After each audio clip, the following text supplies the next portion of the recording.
Hello, everyone. Welcome to 3D Native's latest webinar, How to Optimize Your Designs for SLS 3D Printing. My name is Madeline Pryor, and I will be the moderator of this discussion today. I am here with Alban, the CEO of Prodways Printers and Solidscape, and Dave Hockemeyer, the owner and co-founder of Peridot Incorporated. Good afternoon, or rather, good morning, gentlemen. Good morning. Lauren. Great. So just so everyone knows, I will introduce myself and the panelists in a little bit. But before we get started and while people are trickling in, I just want to take the opportunity to send a survey to you all. It will be, so you should all be seeing it on your screen right now. This is just to get a little bit more information about you and about your expectations so we can help tailor the webinar for your needs. If you could just take some time to answer this, we can, this is also just useful to do while people are still coming in. It always takes a little bit of time. So if you could just answer, that would be great.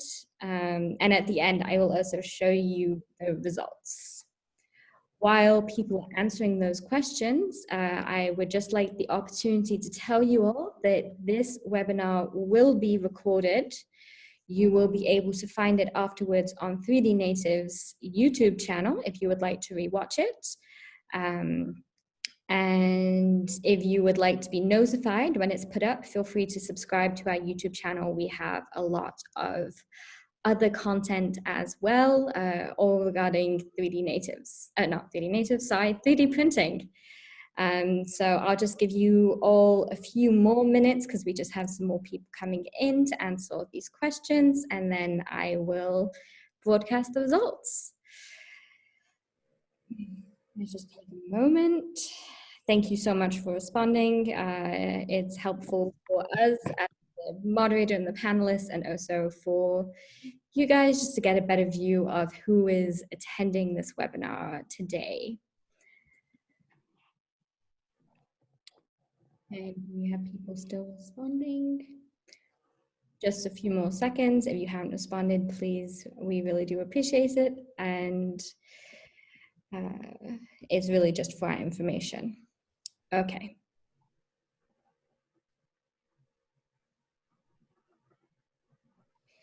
Okay, so I see that the majority of you have responded already, so I will end the poll.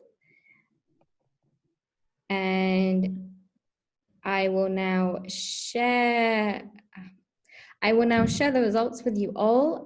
So the first one, so I see that most of you do have a 3D printer with using either other or FDM printer, and you're mostly doing it for production and functional parts. That's very good to know.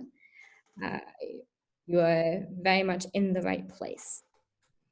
So just so we can move along to the introduction then, if we could just move to the next slide. Great, so as you can see here, we have the agenda for the next hour or so, which is up. So as you can see, this first 10 minutes will be the introduction and a brief overview of the AM market, especially the polymer market for any of you who do not know it. We will then move to the presentation, which will go into a little bit more, which has been broken into 3D parts, and which will start with if you should be using SLS for 3D printing, before going more in depth on tips and tricks for optimizing SLS, especially in the design process, and giving you some examples of specific user cases. As you can also see, the final 15 minutes of the webinar will be a Q&A session where you can ask questions directly to our panelists. Throughout the webinar, do feel free to ask these questions. It doesn't just have to be at the end. If you look at the bottom of your screen, there's a Q&A box. I ask that you ask your questions in that section. It means they will all be kept in the same place, and also that it won't get lost in messages. And at that point, you can ask at any time, and then I will moderate as well at the end to get as many of your questions answered as possible by our expert panelists. So moving on to the next slide, we can start the presentation. So as you may or may not know, in additive manufacturing, polymers are by far the biggest part of the industry, though you can of course use a variety of materials such as metals and ceramics. Polymers really could be said to be the base of AM, and that has been confirmed even in most recent years. A recent survey showed that in 2020, 85% of respondents were using plastics and polymers compared to only 23% who used composites and 21% using carbon fibers. So even though we have, of course, there is some large numbers because there are people who use both, but you can see that AM is still very much dominated by polymers and plastics. It also is showing no sign of stopping, with immense growth expected with high performance polymers like PA, PEEK, and PEC, and it's expected to grow 22.9% between 2020 and 2025, expected to be worth 202 million in only 4 years. Out of all the AM techniques that are available, many of them are used as well with polymers, including what we will be talking about today, which is SLS. If we can move to the next slide, please. Great. So in case you don't know, selective laser sintering, or SLS, as more commonly known, is one of the most popular of the AM processes. It's also been gaining in popularity in recent years. Unlike many of the other methods, it's part of the powder bed fusion process, which is often actually associated with metals. In this case, a polymer powder is dispersed and a laser is then used to create parts layer by layer. As you can imagine, or maybe already know, this allows for geometries and precision that is just not possible in other processes and certainly not in traditional manufacturing. The method is especially known for its speed and precision and is used in many industries, including design, automotive, aerospace, engineering, medical, and many, many more. It is especially interesting for manufacturers as well because due to its nature, it does not require printing supports, unlike many other processes like FDM, which saves people both costs on materials and time. However, it can be difficult to ensure that you are optimizing your design to make the most out of the SLS processes, hence the webinar today. Now I would just like to introduce you to myself and the panelists. As I previously stated, my name is Madeline Pryor. I am the English content specialist for 3D Natives, the largest online media platform for 3D printing, available in 4 languages, English, of course, but also French, German, and Spanish. I will be the moderator of the panel and the Q&A. And then again, a reminder to all of you that during the event, you can ask any questions you may have in the dedicated Q&A section. These questions will then be answered at the end. Now to introduce you to our panelists. Alban is the CEO of Prodways Printers and Solidscape, which delivers enhanced products for the benefit of all its customers as it expands its 3D printing technologies for the dental, industrial, and jewelry industries. Alban has 15+ years of experience in strategic business development in the high-tech industry and his engineer background to cultivate synergies between Prodways Printers and Solidscape, where he also serves as CEO, as previously mentioned. Alban has been overseeing the development and launch of Prodways' key products for additive manufacturing since he joined the group in 2015. He also holds an MS degree in engineering sciences from Harvard University in Massachusetts, with studies in applied mathematics, and an engineering degree from the École Polytechnique in France. Just a little bit more for anyone who for some reason doesn't know it, the Prodways Group is based in France and in the US and is one of the leading 3D printing manufacturers in the world, known especially for their moving light DLP and of course plastic laser sintering. They work in a number of industries, as previously mentioned, and with their selective laser sintering range, it's pretty unique because it includes not just entry-level printers like the P1000 series, but also high temperature models, which go up to 280 degrees Celsius, and industrial productivity models like the 4500X. So our next panelist is Dave Hockemeyer, who has a mechanical engineering degree from Peridot University in the United States, with prior experience in the automotive, aerospace, and polymer industries. Dave is the owner and co-founder of Peridot Incorporated, an advanced manufacturing company that utilizes additive and subtractive manufacturing to serve a variety of industries. With over 20 years of experience operating and applying various types of 3D printing technologies to an array of applications, he has an understanding of both its effectiveness and its limitation. Peridot Incorporated is one of the longest running additive manufacturing service bureaus, over 20 years in the United States. Out of its many available processes in its manufacturing arsenal, it also includes selective laser sintering. Welcome, gentlemen. Let's begin. Thank you. Thank you, Madeleine.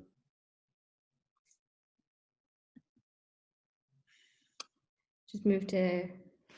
That's good. Well, thank you. I'll go quickly on this one because you already gave quite a few numbers, Madeleine, on the market.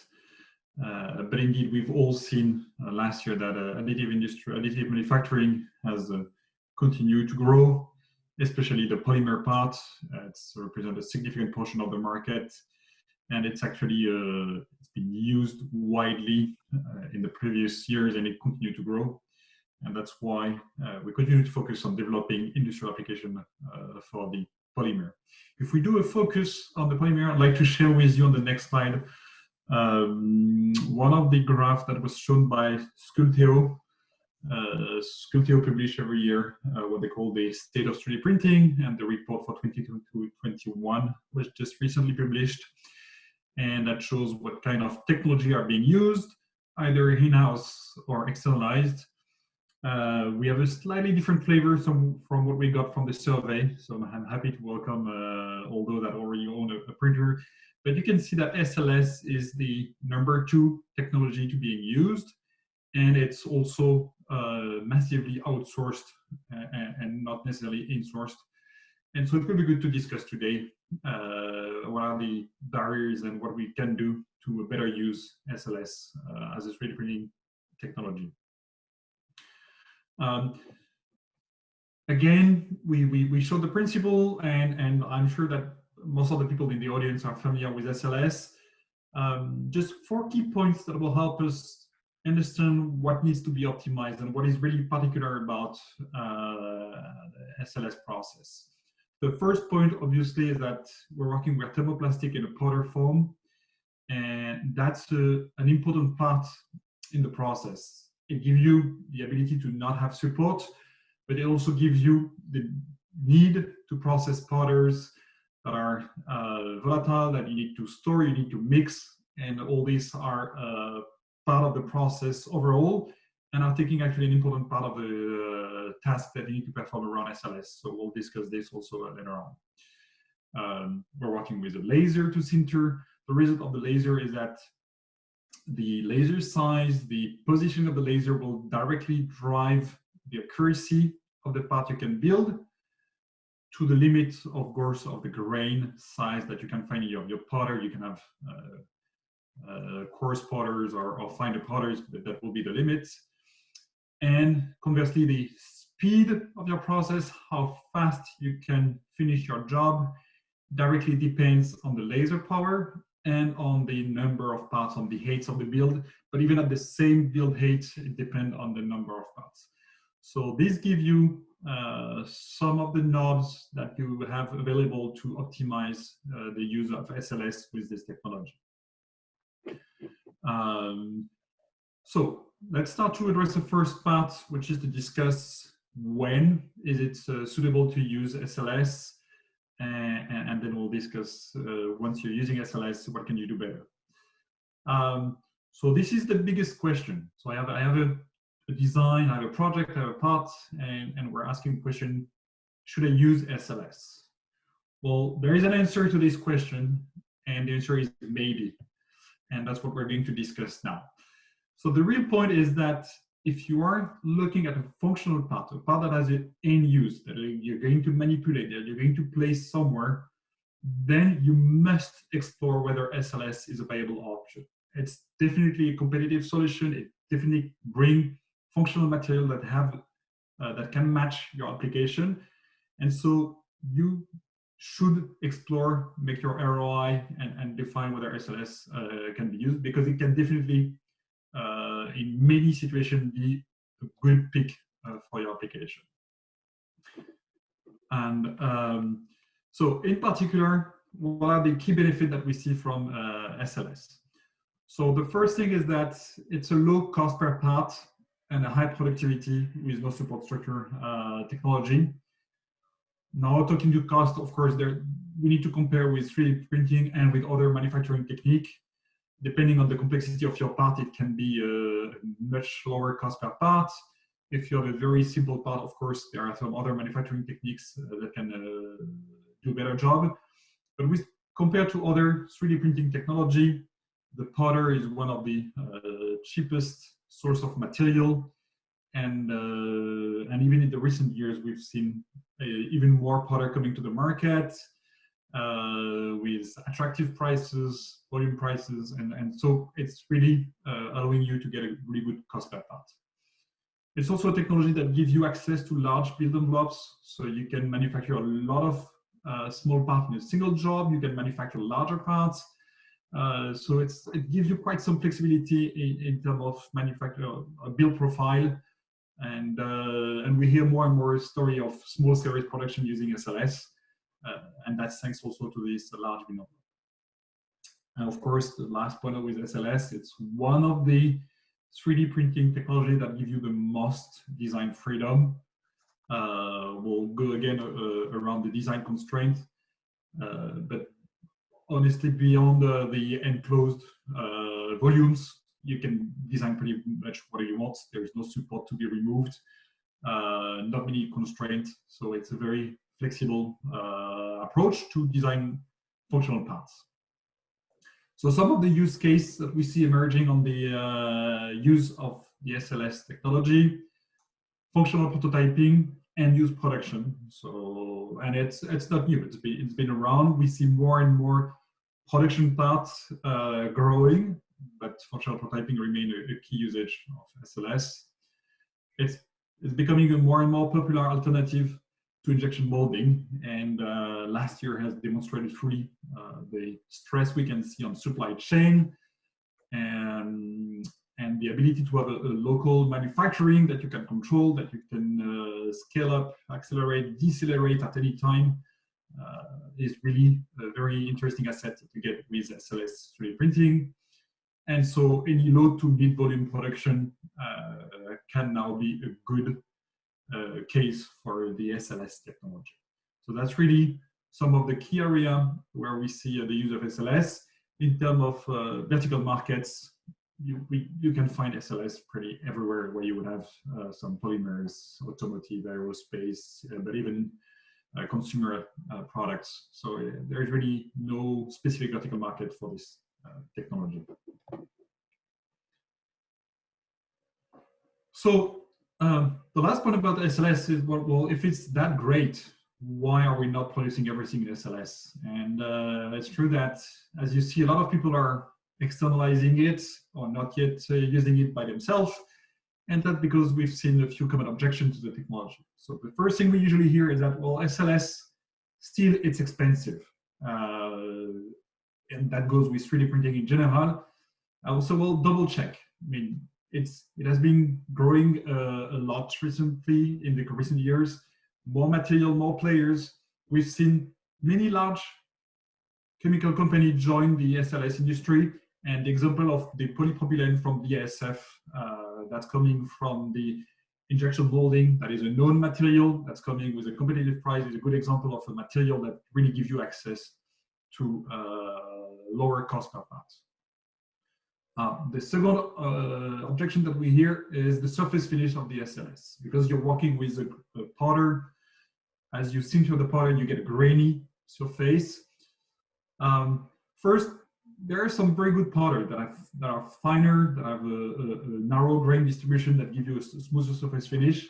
But also, we've seen emerging in the industry in the recent years, again, more and more players offering great post-processing solutions and that are fairly easy to use now. Whether it's polishing, coating, plating, there is many ways to also transform the printed part into a final product that you cannot guess it was 3D printed. Third one is the material offer. Originally, SLS is linked to PA12. So we had years and years of doing PA12 and actually doing probably only PA12 white only. And this has changed a lot. So check again. You can find now some great flexible elastomeric material, TPU, for example, medical grade, food grade material, tough material, glass field. The living hinge effect that you can get from the polypropylene also is something new. Abrasion resistant material, conductive resistant, glow in the dark. So there is really a very wide range of material. The interaction between the machine manufacturer and the material provider has really accelerated in recent years. And so there must be a material that should be close enough to your application. Finally, powder is dirty. That's something we hear a lot. And well, it's not totally wrong. You know, managing powder is more complex than managing FDM, where you just have a roll of filaments. But with the proper setup, if you organize yourself around the powder management, that's fairly under control. And yes, it's an industrial product, but it's something you can totally put under control. You just need to plan ahead and be able to address the powder in your system.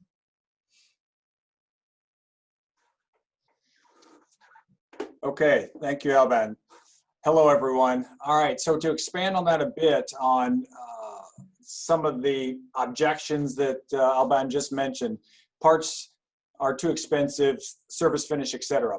It's very important to put those types of commentaries or those types of aspects in perspective with what are you comparing to. It's really important if you're comparing to other 3D printing technologies, SLA, FDM, etc. Yes, some of the commentary you just heard can apply, but if this is really additive manufacturing, those different aspects need to be compared to other manufacturing processes. For instance, too expensive. Compared to FDM, many of the filaments, yes, FDM filaments can be less per kilogram, but they also can be much more expensive than, say, the polypropylene developed by BASF. Compared to SLA resins, the powders are significantly lower cost. Smooth enough. We'll touch on the materials specifically, but the particle size does vary, and there are many surface treatments being developed.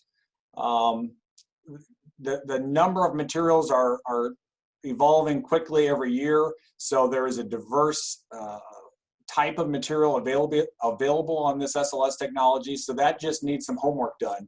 And then the last one that Alban mentioned, powder is dirty.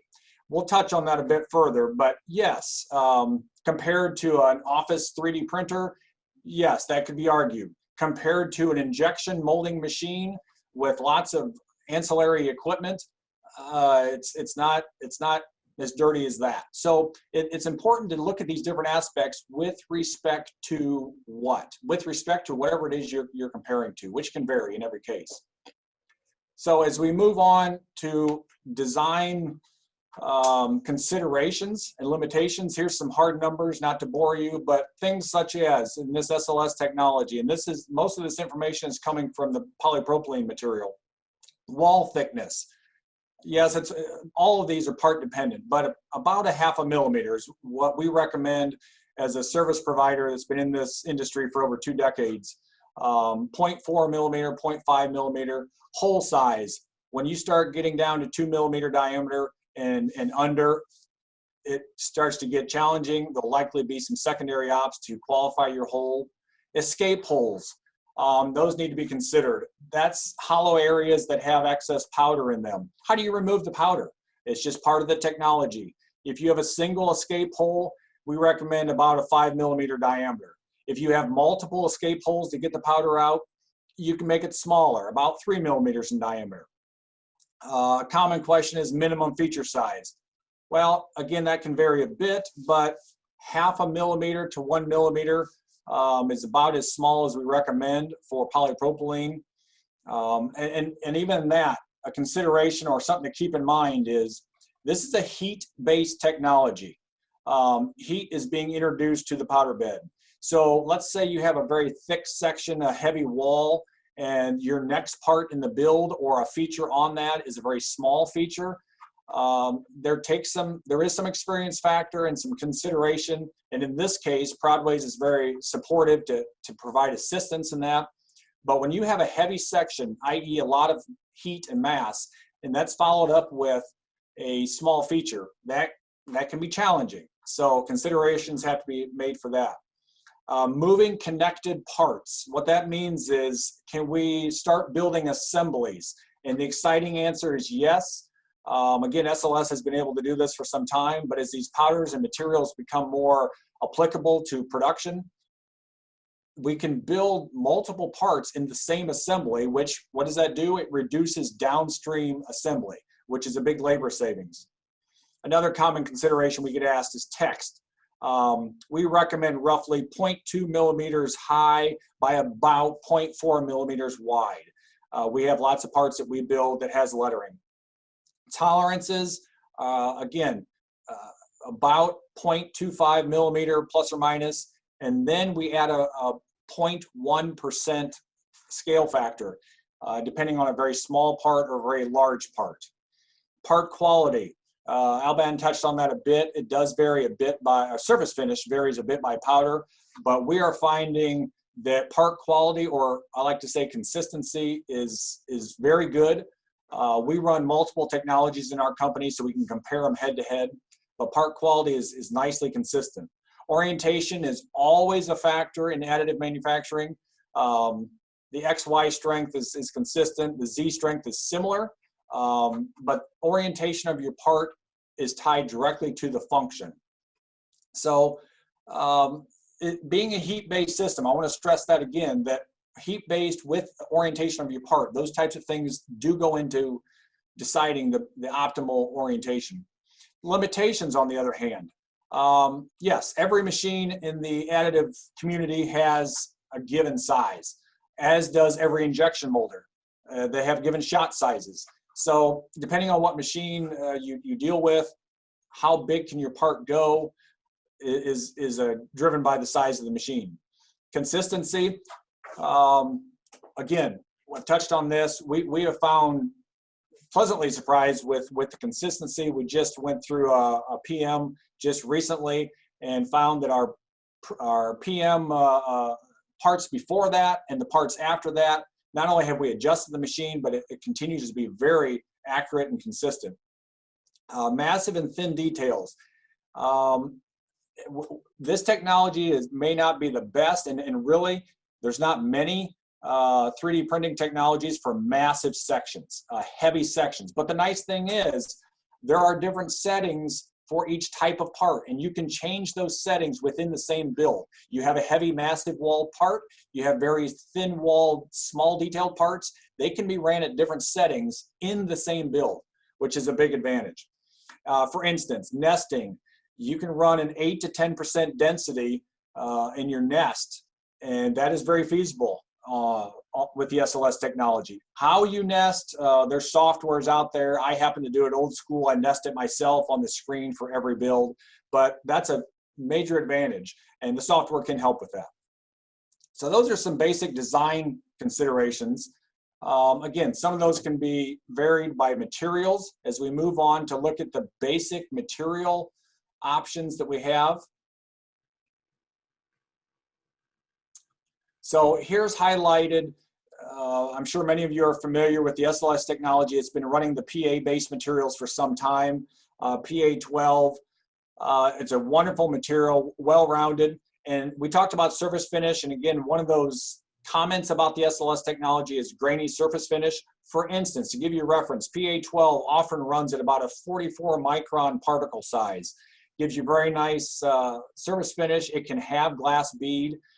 PA11, it offers good ductility, a little more elongation as noted there. PA6, this is another nice development by BASF. This actually comes in a few different types. You can get the standard, the mineral-based material, as well as the flame retardant or fire retardant material. The PP1200 is the exciting one. It's polypropylene. It's the same PP-based material that comes out of an injection molder. We've been running it for about 14 months now. Particle size, comparatively, is about 70 micron.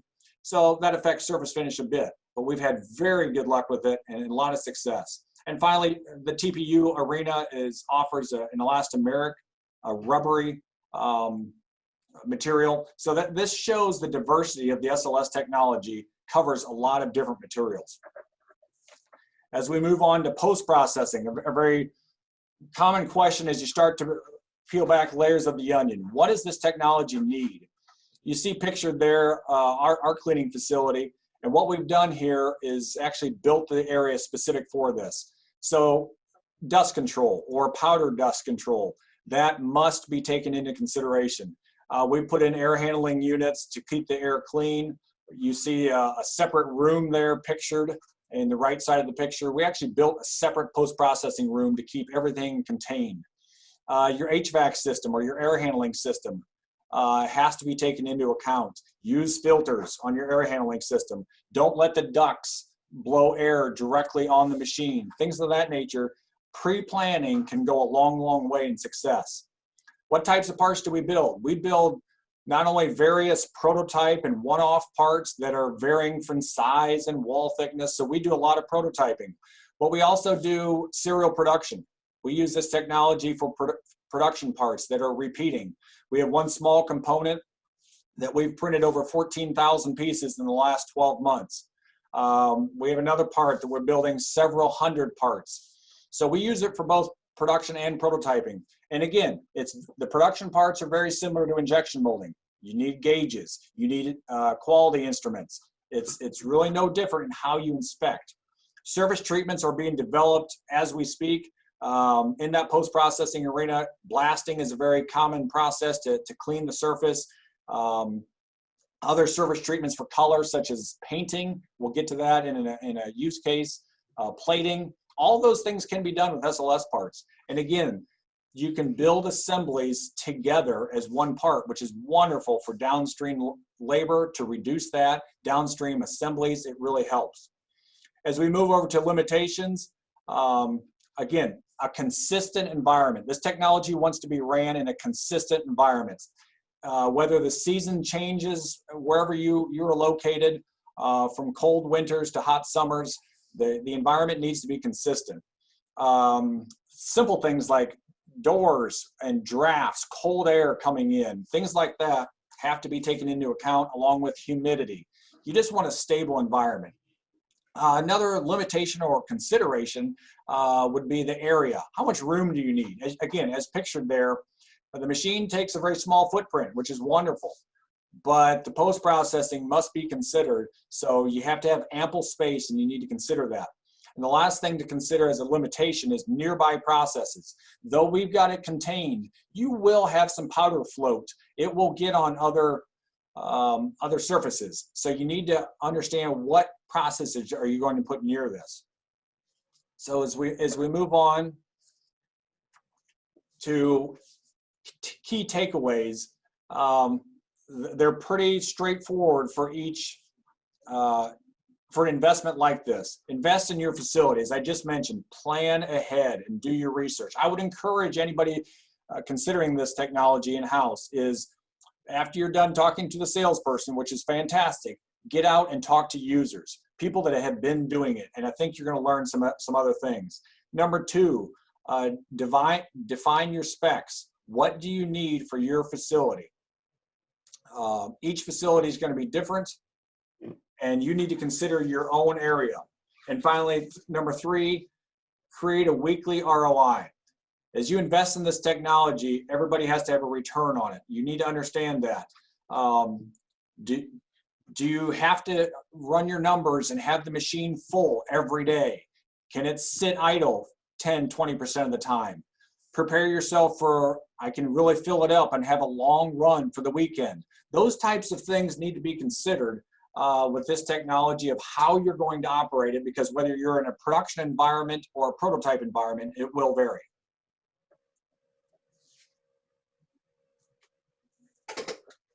So there's a wonderful quote: before anything else, preparation is the key to success. That's with any big decision like this. So those are some key takeaways that need to be considered. So as we move into some actual use cases, this part. Yeah, Dave, just to rebound on this one, thank you for giving your user inputs on this technology, because you've been operating it. You've been taking the decision to move from outsourcing to insourcing. So that's a good example of things you had to do to go through the technology. And I mean, really, once you know the second point, which is what are the specs you can get from that technology, the minimum features, and really what you will accept at the print job, there are very, very few design limitations. You can put roughly anything into that printer. Of course, you want to make sure that because it's a 3D printer, you minimize the amount of material you're going to use. So that's really more about the CAD part of the part. But once you get the part, you can do anything. And I fully agree. If you know exactly how you want to use it, you will get that result, and you will see your business case working well based on this input, because it will stick to what you had planned. So thank you very much for those inputs. Very good points, Alban. Okay, so as we look at a few use cases, as we wrap up and look forward to your questions, this component covers multiple aspects of what the material can be used for. You'll see two posts coming off the one side, if you will, in the square window. Those are posts that receive a mating part, and this is polypropylene material, and allows us to heat stake the mating component on. So those square posts get heat staked. You'll see this is a front isometric and a rear isometric view. You'll see the two halves in the middle have a very thin section. That's a live hinge.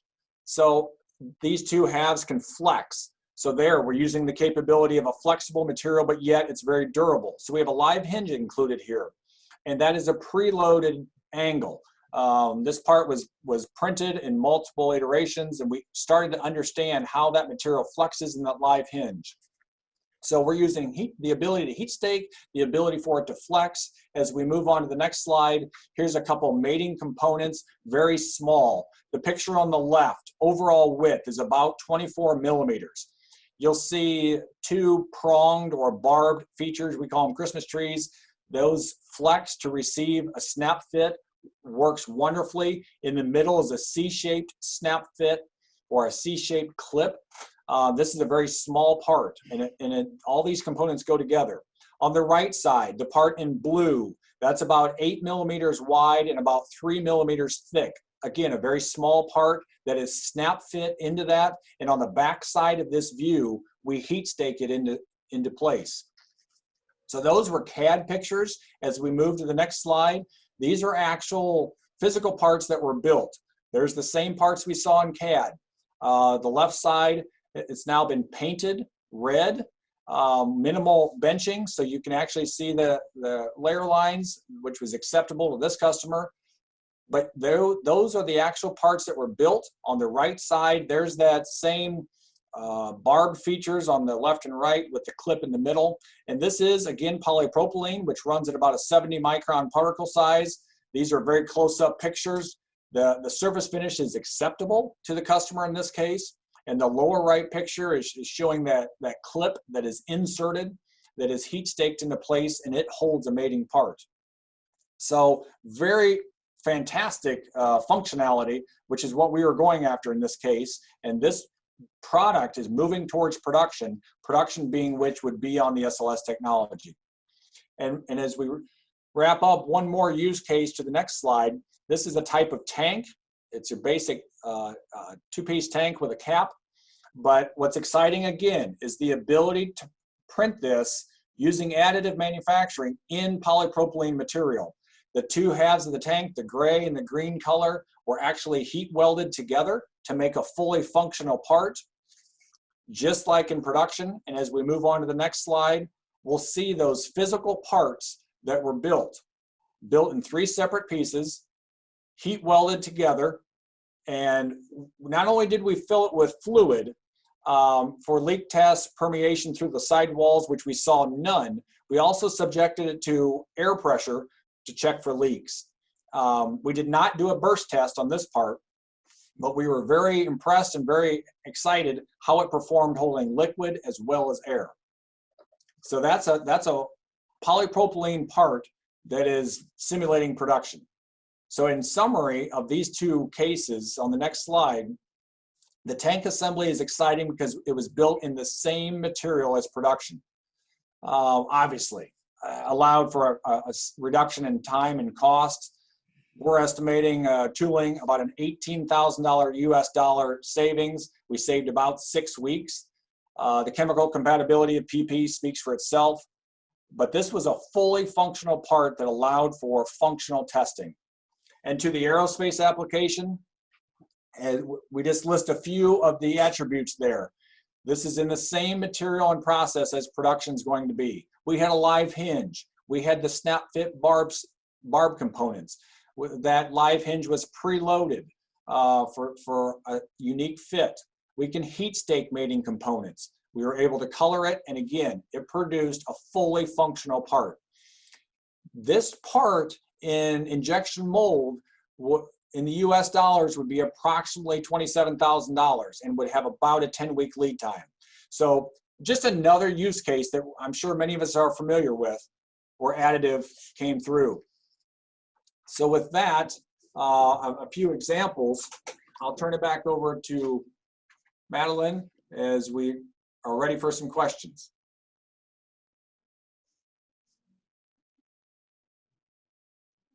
You're on mute, Madeline. Yes. Apologies, I didn't realize I was on mute. Okay, great. Well, thank you so much, gentlemen. That was very interesting. So we can start with some of the questions we have from the audience. Also feel free to ask questions as they come up during this Q&A section, but do try and ask them in the Q&A section. So the first question is from Luis Martins, who asks, how much in percentage is in global budget investment in post-processing and power? How much percentage in global budget investment in post-processing and power treatment does it represent? Well, I can speak for a few projects we've seen. In general, if this is going to be your first SLS printer, indeed, there are a few peripheral equipment you need for the breakout station, the nitrogen generator. You need to do probably some work in your facility to host, as Dave was mentioning, the pottery technology. I would say that's probably going to be to double the machine-only budget. But then this is an investment that you have to do only once. If you're growing, if you eventually plan on adding a second printer, you would use the same equipment, so that's only needed once. So if you have a project where you will stick to a single printer, yes, it's probably, I would say, depending on your facility, between 50 and 80K price. Again, you can scale up. There's some more expensive tools. You can have some manual tools, some more automated tools. So there is a way to find and put the cursor where you want to be. But it's an important part of your setup when it's the first time you're going to onboard SLS. Okay, well, thank you very much for that very detailed answer. So another question that we have from an anonymous attendee is, I'm keen to find out if we can use recyclable material. How is the long-term cost savings? What is the long-term savings like when you switch from conventional injection molding to something like aerospace? Like something like this for aerospace, for example. Well, I'll touch on that, Alban. I'm sure you've got input also. When comparing head-to-head, because we deal with injection molding also. So it's a wonderful process, especially at high quantity. Raw material comparison, roughly, and this is a rough cost per kilogram, if we're going to use it in that unit. SLS powders are generally 10 times per kilogram what a natural polypropylene resin is, let's say, at least here in the US. But that's just part of the answer, is the material cost. It must be considered also, I think, as you digest the cost of an injection mold part, only a very small percentage of that is actually material cost. The rest of it is overhead, it's the injection press, things like that. So yes, the powder is, for the SLS technology in the last 3 years, has come down in cost notably. If you're going to compare it to injection molded resin, yes, it's still more expensive, but material cost in the end is only a small portion of the true part cost. Great. Okay, well, we can move on. Another question, actually we've had similar questions, is can you use SLS in industries like aerospace, and why would it be useful for that sector? The SLS technology can be used in aerospace. I can say that confidently because we're doing it. But the entire field of additive manufacturing is evolving, as is the ability to write specs, make part prints. Because, for instance, polypropylene now can be injection molded as well as printed. If the print for the component says it needs to be made in polypropylene, often the prints that we see don't specify the process. So, and I know ASTM and other organizations like that are working with, as well as the AS industry, aerospace, as well as medical. Well, now do we need to start putting material and process on a print, or does it matter? So yes, it works for aerospace. If you need glass-filled PA, if you need polypro, if you need TPU, those materials are true 100% materials. Unlike if this question is coming from other technologies, unlike SLA, well, it's polypropylene-like, it's nylon-like. These materials are legitimate 100% PAs, polypropylenes, depending on which one you have, but they are fully 100% materials. So yes, it can be used for aerospace. Okay, perfect. And we have a question which I would say is very much for Alban, which is, how many parts could you put, for example, in a P100 printer if you were doing mass production? So the P1000 printer, and the Prodways one is one of the solution. It has a build envelope of 300 millimeters by 300 millimeters by 300 millimeters. I think it's 11 inch by 11 by 11. And there is the P1000X that has a more powerful laser and a slightly bigger Z dimension. So I cannot tell you how many parts you can put, because it depends if you're doing thousands of tiny parts or just a dozen of larger parts. But typically in that volume, if you were to build consistently the same part with a good nesting software, and I saw there was a question about the software also, I don't think that there is any specific software for AM, because it really goes to the designer, where the most important part in software is probably the nesting. And if you start to have to push your optimization, or if you have a lot of different parts, your nesting factor from 5% to 10% is going to really to change your ROI also. So the nesting is going to tell you how many parts you can put in that volume. But we've seen jobs with small parts with thousands of parts in the same job. So there is no limitation to a number of parts. It really depends on the size of the parts that you're putting in the machine in that volume. Great, thank you so much.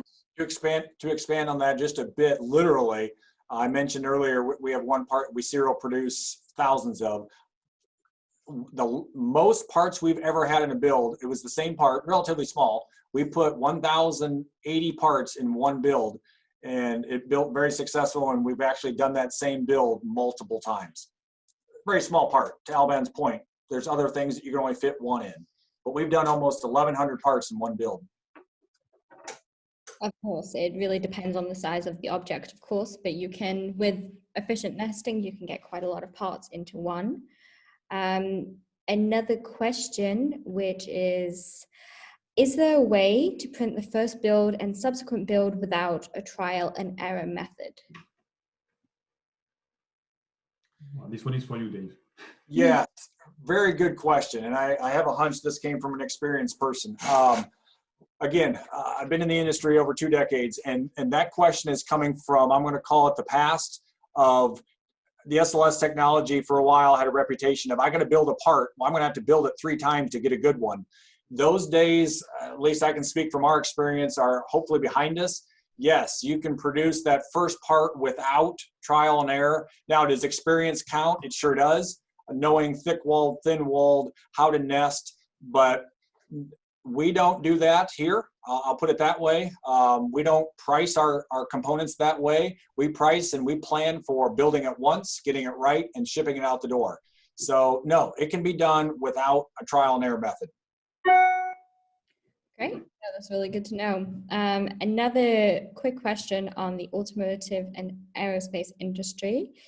Stefan wants to know, do the printed parts made using SLS pass through automotive or aerospace qualification processes? Yes, it's possible. I mean, we've been qualifying some process. It goes beyond just the material, because you need to be a qualified supplier. You need to have some ISO certification in some case. But it's absolutely possible to use SLS 3D printing for certified aerospace and automotive parts. And you will find material that match the spec. And then you just need also to have a manufacturing site that will match the requirement from this industry. But there are many known examples of SLS parts that are on board planes or inside cars today as real examples. That's true. And just going off of that little question, we have something from an anonymous attendee who asks, what are the sectors that have adopted 3D printing the most, ranging from medical device to aerospace, etc.? And also, do we have a statistic of the successful change from conventional to 3D printing, which is a big question. So talking about sectors, I mean, this goes with the history of 3D printing. If you think about it, in general, 3D printing is the only manufacturing technique that can manufacture holes. So all the rest, you know, the subtractive, injection molding, there is no way to create all that complexity of geometry. And so that's why historically the aerospace industry has been keen on using 3D printing, because it was allowing to make lighter parts. Then the second emerging sector to come to 3D printing was medical, because each individual is different. So if you need orthotics, if you need dental, if you need hearing aids, you need unique parts. And so 3D printing is the only techniques that allow you to manufacture parts that are all different.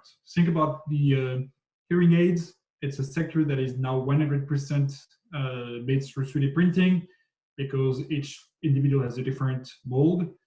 And this is only possible because of the digital aspect of 3D printing. So clearly aerospace and medical have been strong sector in general for 3D printing. And then in the recent years, the evolution of the technology, the robustness, the cost, the reliability has opened doors to the traditional manufacturing sectors. So now we will find 3D printed parts in sectors that would not be considered before. Automotive, that used to be very price sensitive, is now widely using 3D printing. Even consumer goods in the industry, there is no limitation anymore to the vertical segments that can use 3D printing, and SLS in particular for functional parts. But it's true that aerospace and medical have been a long-time user of this kind of technology.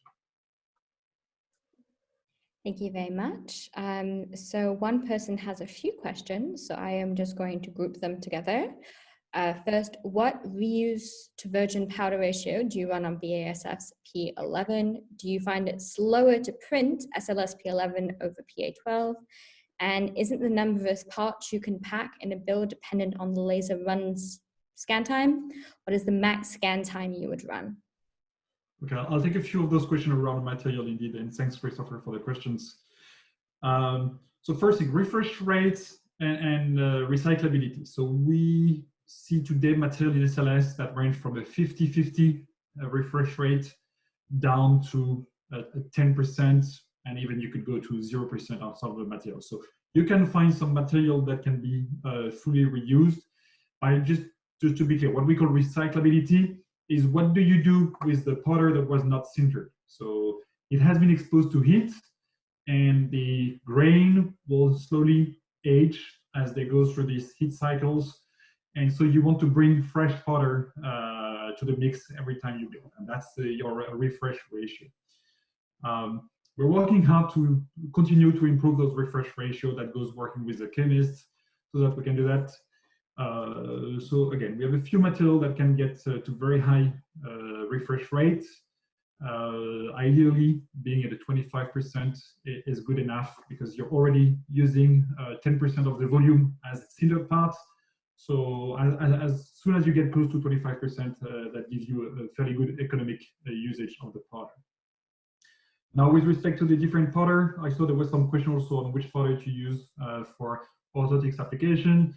So PA11, let's do a quick review of PA12, PA11, PP. PA12 has been widely known in the past. It's a generic prototyping material. PA11 will indeed be a good use for medical application. It has slightly more ductability and more elongation. That is a better fit. It has a medical grade, so anything that has a skin contact or a medical application will appreciate using the PA11. And so we have, for example, at Prodways, a medical grade PA11. And PP will give you, the value of PP is that it's a known material. And Dave made a very important comment. It's true polypropylene. It's not a polypropylene-like. So, and that's why it's a cheaper material, and it gives you access to finished parts for functional parts with polypropylene. With respect to the last part of the question, the number of parts you can pack depends on the laser scan time. So the number of parts you can pack is just a geometrical feature. So you take your 3D volume and you just try to put as many parts as you can in this volume. Then the build time and the duration of the build will depend on the number of parts, on the geometry, because that will change the scanning time. It will not change the rest of the process, but the scanning time will depend on the number of parts. Okay, thank you very much. Well, we're coming to the end, but we can try and fit a few more questions in. Another good question another question that I saw was, when printing thousands of parts, what is the accuracy and repeatability that can be achieved in batch production? Yes, I can speak to that in the way of, as I flip through my notes for that. We're holding the tolerances that I pointed out earlier, in that we're staying within 0.25 of a millimeter, well within that. And not to convert units on you, but our print for that component, it's about 40 millimeters long by 20 millimeters wide, and we're holding easily plus or minus 1/4 of a millimeter. They're very consistent. We do find some deviation, whether it's in the middle of the build platform or it's on the outer edges, and by variation, things besides tolerance dimensions is color. So color is also an aspect, excuse me. Color is something to be taken into account. The polypropylene material is a white material, but it can vary in color as we recycle. Alban touched on recycling, virgin versus, we've gone, for that person that asked the question, we've ran 100% recycled material just to see what it would do. And the color starts to vary a bit, but tolerances stay very robust in serial production. Okay, great. And maybe for the last couple of questions, can the most durable material for, I think, in using polymers, replace metal parts? Yes, it's a mixture of material selection and also doing the right design, the right thickness, the right simulation to make sure that your part will be able to match the mechanical force you expect from that part. But there are many good examples of design that were able to replace a metal part with a plastic part. You have got some high strength plastics on the glass field one. It really also depends on the type of would say, force you will exert on that part. If it's a shock that you need to absorb, if it's a constant pressure that you need to exert on the part, so that will change the material you will pick. But definitely, there is some high performance polymer that are fairly easy to run, and that will give you an alternative to metal parts for sure. Okay, well, thank you very much. That is time. There's only a few that we have not answered, but do feel free to contact Prodways or Peridot to ask further questions if you're still curious about anything. Thank you so much, Dave and Alban, for being here today, and thank you to all the attendees. I hope you enjoyed the webinar, and don't forget you can find it on the 3D Natives YouTube channel. It will be up in the next couple of days. Thank you everyone for attending, and thank you Dave for your testimony. It was really great. Thank you very much. Thank you, madam. Yes, thank you all. Appreciate it. Well then, thank you again, and I wish you all a good rest of the day or evening, depending on where you are. Goodbye. Bye.